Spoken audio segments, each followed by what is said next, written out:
ప్రస్తుతానికి మనం ఎస్ఆర్ నగర్లోని డ్రగ్స్ కంట్రోల్ ఆఫీస్ దగ్గర ఉన్నాం. ఈ డైరెక్టరేట్ దగ్గర మరి ఫార్మసిస్ట్కి సంబంధించి ఒక యూనియన్ జేఏసీ ఏదైతుందో ఆ జేఏసీ మొత్తాన్ని ఇక్కడ నిరసన వ్యక్తం చేస్తోంది. వారిని లోపల కూడా అనుమతించకుండా మరి అక్కడ పోలీసులు కూడా అడ్డుకునే పరిస్థితి ఉంది. మరి ఈ తాజా పరిస్థితిలో ఫార్మసిస్టులు జేఏసీ వారు చేస్తున్న డిమాండ్ ఏంటి, ఆ డిమాండ్కి సంబంధించిన అంశాలు ఒకసారి తెలియజేసే ప్రయత్నం చేద్దాం. మీ పేరు చెప్పండి, మరి ఏ సమస్యల మీద ఏ డిమాండ్స్ మీద మీరు ఇక్కడ ఈ కార్యక్రమాన్ని నిర్వహిస్తున్నారు?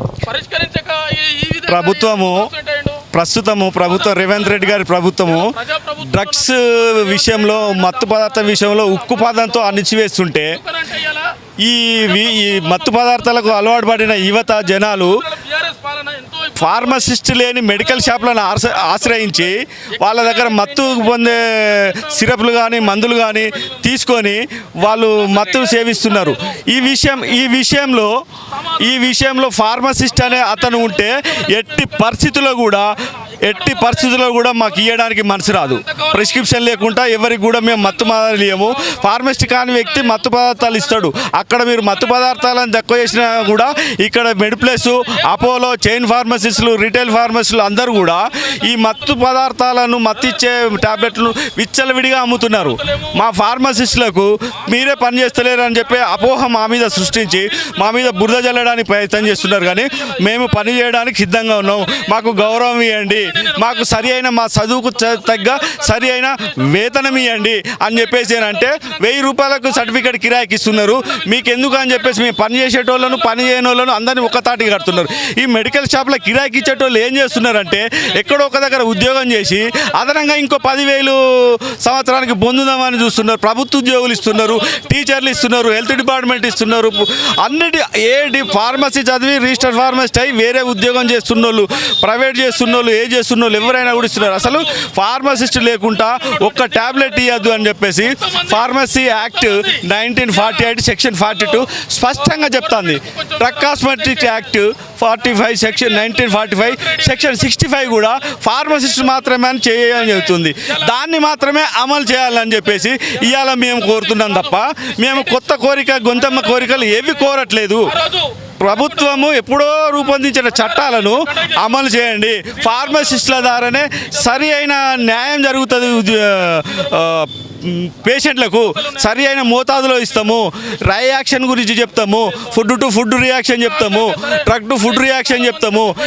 వయసును బట్టి తన శాకాహారి అయితే ఒక రకంగా, మాంసాహారి అయితే ఒక రకంగా, బరువు ఉన్న వాళ్ళకు ఒక రకంగా ఇవి నిర్ణయించుకొని మాత్రం ఫార్మసిస్ట్ మాత్రమే ఇవ్వగలుగుతాడు. మిగతా ఎవరికి కూడా తెలియదు. ఎందుకంటే వాళ్ళు ఏం చదువుకోరు.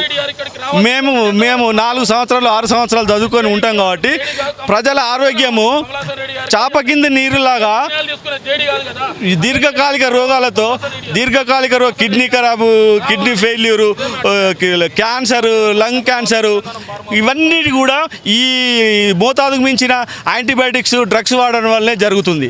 ఈ విధంగా రేవంత్ రెడ్డి గారు, మన దామోదర రాజనరసింహ గారు ఇనిషియేట్ తీసుకొని నిపుణుల ద్వారానే, అంటే ఫార్మసిస్టుల ద్వారానే మందులు ప్రజలకు అందేటట్టుగా ఈ ప్రైవేటు వ్యక్తుల మెడికల్ మాఫియాను ఉక్కుపాదంతో, డ్రగ్స్ని అయితే ఏదైతే తొక్కుతున్నారో ఉక్కుపాదంతో, దీన్ని కూడా ఉక్కుపాదంతో తొక్కాలని చెప్పేసి మేము ఇవాళ డ్రగ్ కంట్రోల్ డీజీ గారికి రిప్రజెంటేషన్ ఇవ్వడానికి మేము వచ్చాము. మా ప్రధాన కోరిక ఫార్మసిస్ట్ మాత్రమే మందులు ఇవ్వాలి. మేము పనిచేయడానికి సిద్ధంగా ఉన్నాము. మేము ఎవరికి కిరాయికి ఇవ్వాలనేది మాకు ఉద్దేశం లేదు. కిరాయి అనే పదం దేంట్లో కూడా లేదు. మాకు 30 డిప్లొమా వాళ్ళకు 30,000 రూపాయలు ఇవ్వాలి, డిగ్రీ వాళ్ళకు 40,000 రూపాయలు ఇవ్వాలి, పీజీ వాళ్ళకు 50,000 రూపాయలు ఇవ్వాలి.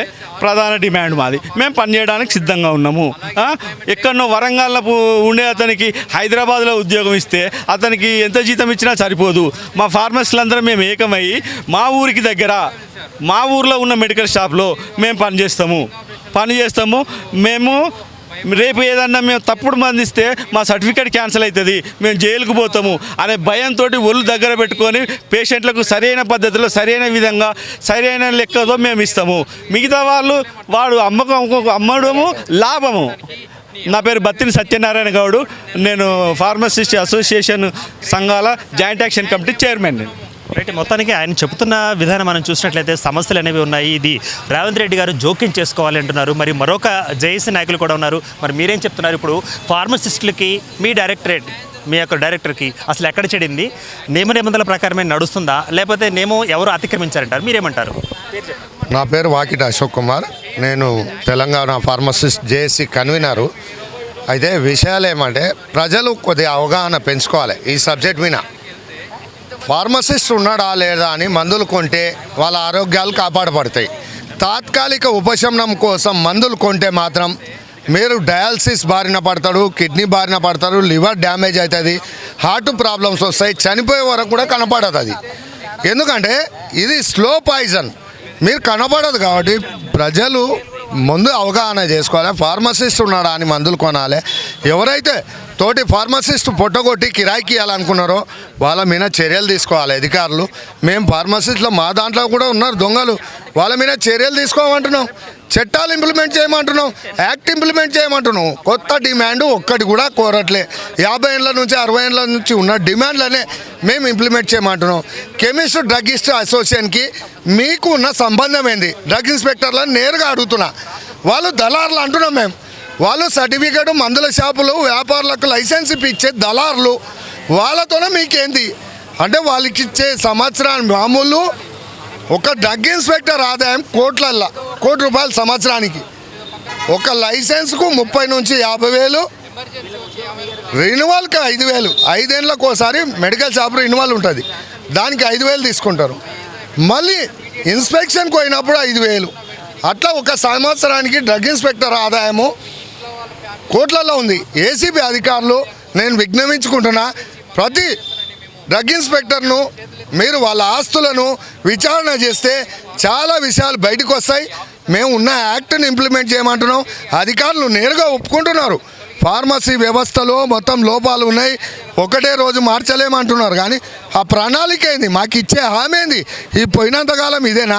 ఒక డాక్టరు ఆయన సర్టిఫికేట్ చదువుకొని ఆయన రెంట్కి ఇయ్యాడు, ఏడా లాయర్ ఎక్కడ రెంట్కి ఇయ్యాడు. ఫార్మసిస్టును అందులో పని చేపిస్తామని అఫిడవిట్ రాపించుకొని జీతం ఇస్తామని మోసం చేస్తున్నారు. ఇది తప్పు. ఈ నేరం చేయడం చాలా శిక్ష. ఇది నేరం, పెద్ద నేరం చేస్తున్నారు. ఇది పెద్ద వేల కోట్ల కుంభకోణం జరుగుతుంది. దీన్ని అణిచివేసే ధోరణితో సీఎం రేవంత్ రెడ్డి గారు చర్యలు తీసుకోవాలి. ఈ మెడికల్ వ్యవస్థలో సీసీ కెమెరాలు, తంబు ఇంప్రెషను అవి పెట్టి దీన్ని పారదర్శకంగా నడిపించే విధంగా కృషి చేయాలని మేము కోరుతున్నాం. రైట్. మరి మొత్తానికి ఆయన గారు కూడా చెప్పడం ఏంటంటే లోన లోటారం పానపటారంగా జరుగుతుందన్నారు. అదేవిధంగా రిటైర్డ్ హెడ్ నర్స్గా పనిచేసి ఇప్పుడు మనతో పాటు సిద్ధంగా తమ యొక్క అభిప్రాయాన్ని వ్యక్తీకరించేందుకు ప్రసన్న గారు కూడా. ప్రసన్న గారు చెప్పండి, ఇప్పుడు రేవంత్ రెడ్డి గారు అయితే హైడ్రా అంటూ కొత్త ఒక ఏజెన్సీని తీసుకొచ్చారో, ఈ డ్రగ్ కంట్రోల్లో వ్యవస్థలో ఉన్న మీరు చెప్తున్న సమస్యలు తీర్చేందుకు కూడా కొత్త సంస్థ, కొత్త ఏజెన్సీ వస్తే బాగుంటుందంటారా? అసలు ఏంటంటారు మీరు? మేము కూడా అదే అనుకుంటున్నాము. హైడ్రా లెక్కనే ఈ డ్రగ్స్ అంటే చాలామంది ప్రాణాలు కాపాడేది కాబట్టి అంతమంది ప్రాణాలు అంటే ఎవరికైనా, ఈవెన్ రేవంత్ రెడ్డి గారికి కూడా కాపాడేదే. ఎవరికైనా ప్రతి ఒక్క సామాన్య మానవుడు కింద నుంచి పై దాకా ప్రతి ఒక్క మానవుడికి డ్రగ్స్ అనేది కంపల్సరీ. అలాగే మాకు కావాలనేది అదే కూడా. ఎవరికి జలుబు వచ్చినా దగ్గు వచ్చినా ఎవరో వేరే వాళ్ళు కాకుండా చదువుకున్న వాళ్ళకి చదువుకు న్యాయం చేయండి అనేదే మా యొక్క కోరిక. దానికే రోడ్డు ఎక్కారు. అంతేగాని ఎవరికి పడితే వాళ్ళకి మీరు పర్మిషన్స్ ఇవ్వద్దు, మేము తప్పు చేసినా కూడా మా తప్పుని క్షమించాల్సిన అవసరం లేదు, మీరు ఎవరితో కూడా కుమ్మక్కవద్దు, డబ్బు కమ్ముడు పోవద్దు అనేదే మా వాళ్ళ ఒక బాధ, ఆవేదన. ఆ ఆవేదనతో ఇంత దాకా వచ్చారు. అసలు ఇప్పుడు ఆయన భయపడిపోవాల్సిన అవసరం కూడా లేదు. ఎందుకు భయపడిపోయారు? ఒక డైరెక్టర్ అయ్యుండి ఇప్పుడు ఆయన ఎంతమందిలో కలిసి ఉంటుంటే ఆయన గౌరవం పెరిగేది. కానీ ఇప్పుడు ఆయన తగ్గి మమ్మల్ని తప్పించుకొని పోయాడు కాబట్టి అగౌరవం అయిపోయినట్టు ఫాలో వాళ్ళని బాధపడుతున్నారు. ఇది మెయిన్. కాబట్టి ఎట్టి పరిస్థితుల్లో ఇది తప్పే. ఫార్మసీ లేనిదే ఎవ్వరు కూడా మెడికల్ షాపులు పెట్టద్దు అనేది మా కోరిక. రైట్. మరి ప్రసన్న గారు కూడా తమ యొక్క అభిప్రాయం చెప్పడం జరిగింది. మరి మొత్తంగా డ్రగ్స్ కంట్రోల్ అడ్మినిస్ట్రేషన్ డైరెక్టరేట్లో ఏం జరుగుతుంది? మరి అవినీతి కుంభకోణం మరి బుసలు కొడుతోందా, లేకపోతే కట్టల కరెన్సీలు అక్కడ బుసలు కొడుతున్నాయా? మరి పని చేయవలసిన అధికారులు డబ్బులకి పనిచేస్తున్నారా, లంచాల కోసం పనిచేస్తున్నారా, లేకపోతే ప్రజల యొక్క ఆరోగ్యం కోసం పనిచేస్తున్నారా, లేకపోతే ప్రభుత్వం చెప్పే ఆదేశాల మేరకు పనిచేస్తున్నారా అన్నది రేవంత్ రెడ్డి గారే స్వయంగా దీని మీద దృష్టి పెడితే మరి మరిన్ని విషయాలు వెలుగులోకి వచ్చే అవకాశం ఉంది. కెమెరామెన్ లోకేష్తో దుర్గా.